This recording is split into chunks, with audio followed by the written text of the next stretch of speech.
Hello everyone, welcome back to your own channel Study with Alka Kanjwal. आपका बहुत बहुत स्वागत है. How are you all? I hope all of you are very positive, preparing well for the exam and is very excited about the weekend. So now let us start with today's session. So जो इस channel में पहली बार आ रहे हैं उनके लिए एक brief introduction. I am Alka Kantwal and this channel is basically a educational channel wherein our main focus is PGT and PGT computer science जो बार बार वैकेंसी आती हैं NBS में, KBS में, DSSB में. तो जहाँ पे PGT कंप्यूटर साइंस है, जहाँ पे पाइथन एक बहुत इंपॉर्टेंट पार्ट है, सो हम पूरा पाइथन कवर करेंगे.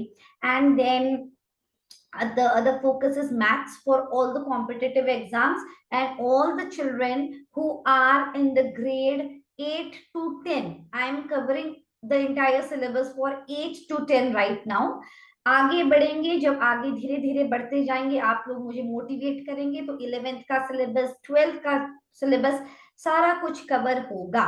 तो फिलहाल right now we are focusing on PGT, TGT, computer science, maths and computer as a subject for all the competitive exams. We know that computer is a very important part and उस part में हमारा हमको पता है कि एक एक half marks की कितनी वैल्यू होती है in the competitive exams. So I assure you that if you go through all the sessions in a sequence तो आप लोगों को definitely computer section में full marks मिलने हैं.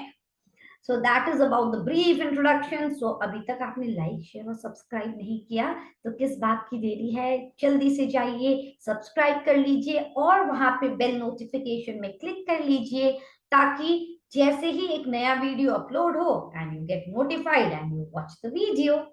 Yes, so today we will be dealing with a very important topic of Python. हमने last class में math module के बारे में बात किया था. सो मैथ मॉड्यूल में SQRT function, floor, CEIL, sine, cos, tan, rad, degree, तो बहुत सारे फंक्शन के बारे में हमने बात किया था. बहुत इंपॉर्टेंट है.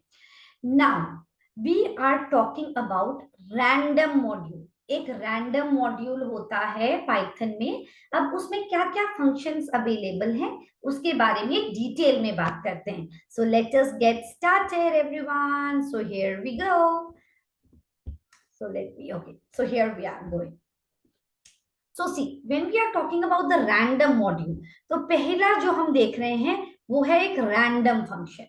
जब भी हम लोग ने जैसे इंपोर्ट रैंडम कर दिया, आप लोगों को पता है जैसे मैथ मॉड्यूल का कोई फंक्शन यूज करना है तो हम लोग क्या करते हैं, इंपोर्ट मैथ. वैसे ही रैंडम मॉड्यूल का कोई फंक्शन यूज करना है तो हम इंपोर्ट रैंडम करेंगे. Now see, there is a random function. It returns a random floating point number. Floating मतलब डेसिमल वैल्यू रिटर्न करेगा और उसकी रेंज कितनी होगी, 0.0 से लेकर 1.0. अब यहाँ पे ब्रैकेट अलग क्यों रखे हुए हैं? When we are starting, this is the square bracket. When we are closing, then it is the small bracket. इसका मतलब है कि जो भी फ्लोटिंग पॉइंट वैल्यू होगा वो 0.0 हो सकता है मगर 1 से कम होगा, 0.96. अगर हमने ये फंक्शन यूज किया और एक रैंडम वैल्यू हमको निकालना है, अगर मैंने लिखा रैंडम डॉट रैंडम तो कोई भी एक फ्लोटिंग पॉइंट वैल्यू आ जाएगी जो कि 0.0 से लेकर 1.0 के बीच में होगी मगर 1 इंक्लूडेड नहीं होगा. Okay, they might give you in the objective type question that what is the possible output of the random function in the random module. तो हमको पता है अगर उन्होंने एक ऑप्शन 1 भी दिया होगा 1.0, तो ये ध्यान में रखना है कि जब रैंडम है तो 1 नहीं आएगा, इट विल बी 0.2 हो सकता है, 0.3, 0.243 कुछ भी हो सकता है, but 1 is not included and 1 से ज्यादा तो हो ही नहीं सकता है because range is that only. Now when we come to the rand int, RAN, random int, मतलब उसका मतलब कोई भी रैंडम. ये ध्यान रखना है कि जो रैंडम फंक्शन है वो एक डेसिमल वैल्यू रिटर्न करेगा. जो रैंडम इंट है RANDINT, it will return a integer value. इसमें वो A और B बोथ वैल्यूज इंक्लूडेड है, जो दो भी रेंज होंगे. जैसे मैंने बोला कि RANDINT एंड इफ आई से 2 5। तो ये हमको वैल्यू दे सकता है, 2 भी दे सकता है, 3 भी दे सकता है, 4 भी दे सकता है, 5 भी दे सकता है। It will return a integer, random integer, कोई भी इंटीजर रैंडमली कोई भी वैल्यू देगा और वो इंटीजर होगा। और ए और बी इंक्लूड हो सकते हैं, both A and B are inclusive. Okay, so random, rand int and rand range. Now what is this start, stop और step? अब इसमें 3 पैरामीटर्स हैं। अगर मैंने लिखा RAND RANGE, अब मैंने लिखा 5, 10, 2, अब इसमें क्या क्या आउटपुट पॉसिबल है? It returns random numbers from range start to stop with the step value. ये step value है। जैसे 5 आ सकता है, अब 5 + 2 मतलब उस उतना जंप हमको करना पड़ेगा। 5 + 2 7, 7 + 2 9, 9 + 2 11, तो 11 नहीं आएगा क्योंकि ये इस रेंज से बाहर है। तो ये तो रेंज है, start, stop and this is the step, कितना स्टेप से आगे हम बढ़ रहे हैं। So these are the 3 functions which are there in the random module. I hope this is clear to everyone. आगे एक और मॉड्यूल पढ़ते हैं, वो है हमारा, that is our statistics module. So when we talk about the statistics module, so here we can use statistics module whenever we want to calculate the mean, mode और median. ये सब अगर हमको कैलकुलेट करना है तो आप लोग यूज करेंगे स्टैटिस्टिक्स मॉड्यूल। अब ऐसे क्वेश्चन आते हैं एग्जाम में, that mean function is a function which belong to dash module. तो हम लोग क्या जनरली जब हमने अच्छे से नहीं तैयारी किया होता है, हम लोग सोचेंगे अच्छा ये तो मैथ मॉड्यूल में होगा। So it's not the case. Mean, mode and median is they are the functions of the statistics module. अगर हमको एक सेट ऑफ डेटा है, उसका मीन निकालना है, तो statistics dot mean we have to import the statistics module. Is it fine? So these are the modules we have been talking about. We will be using it. That is why discussing about it becomes very, very important. अब एक और important topic है errors. Errors in Python. So जो हम लोग errors की बात करते हैं, क्या क्या type of errors हैं? So let us discuss this in detail. ठीक है, तो first में है हमारा compile time error. Compile time error. एक है हमारा run time error, run time error होता है एक, और एक होता है हमारा logical error. Fine, logical error. अब जब हम लोग इसके बारे में बात कर रहे हैं, कंपाइल टाइम मतलब जब हम लोग प्रोग्राम को कंपाइल कर रहे हैं तब वो प्रॉब्लम आती है, एरर आती है. कोई भी प्रोग्राम में कोई एरर है उसको बग भी बोलते हैं. ठीक है, व्हाट इज बग क्वेश्चन आता है. Any error in the program is known as the bug. अब compile time error में there are 2 types of error, that is syntax error, very very important. Again we might definitely get one question out of it if you are preparing for TGT PGT computer science. Syntax error और semantic error.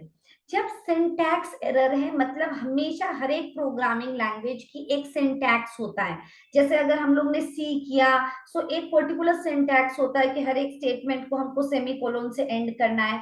जब हम लोग Python कर रहे हैं तो जैसे मैं अगर इफ कंडीशन लगा रही हूँ, if A is greater than B, तो मैंने यहाँ पे अगर कोलोन नहीं लगाया, means this is the mistake I am doing. There is a rule for doing it and I am not following the syntax. ये मैंने मिस आउट कर दिया, तो ये एक टाइप का सिंटैक्स एरर है. I am not following the rules of the programming language, तो उसको बोलते हैं syntax error. Is it fine that and we as programmers we should avoid syntax error because it unnecessarily wastes the time and the time of the running of the program. Fine. अब दूसरा है semantic error. Semantic मतलब कि हमने एक particular statement को wrong तरीके से लिखा है. For example, I tell that Sita loves to play guitar. Okay, so इससे सबको एक मीनिंग समझ में आ रहा है कि सीता लव्स गिटार. अगर मैंने बोल दिया गिटार लव्स सीता, तो उससे तो कोई मीनिंग नहीं आ रहा है, मतलब हमने स्टेटमेंट को ही रॉन्ग लिखा है. जैसे मैंने लिखा x is equal to a plus B, this is absolutely correct कि a प्लस बी करो और उसको x में वो वैल्यू को असाइन कर दो। अगर मैंने लिख दिया a plus B is x, that is wrong. It is not meaningful. Whenever we are writing the statement which is not meaningful, that is your semantic error. Does it make sense? What do you say? समझ, meaningful, okay, this is meaningful. अब दूसरा error है, वो है run time error, मतलब run करते समय पता चलता है okay this is the error we have made.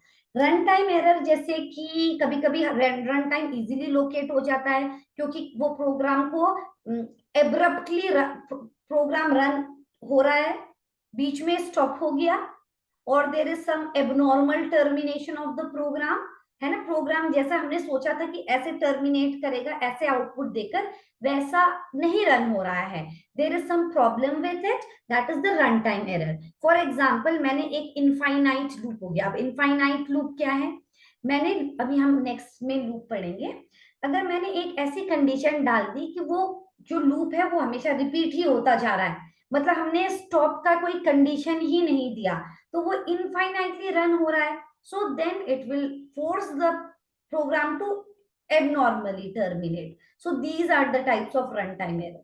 Fine, अगर हमने एक वैल्यू, एक को इंटीजर वैल्यू एक्सेप्ट करना था, एक फंक्शन को, हमने उसको एक कैरेक्टर दे दिया, so that is the runtime error.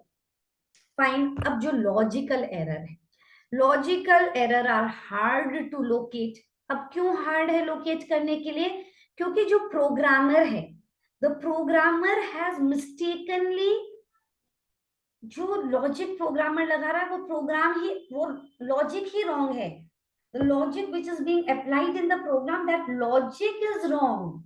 So the, it is in the understanding of the programmer who is doing the programming, there is some misunderstanding, so it needs deep analysis to understand ki what is the mistake the programmer has committed. ठीक है, सो ये है आपके main type of errors. We had a talk on math module in the last session, अगर आपने नहीं देखा है तो वो देख लीजिए, बहुत important है। Then we talk about compile time error, run time error, logical error, and very very important the statistics module हमने कर लिया है, और एक हमने क्या किया, the random module। तो आप लोग जाके रिवाइज कर लीजिए अच्छे से, एंड जिसने अभी तक लाइक शेयर और सब्सक्राइब नहीं किया है तो आप लोग जरूर जरूर जरूर सब्सक्राइब कर लीजिए। So have a happy weekend and let's hope that we meet again soon. So take care everyone.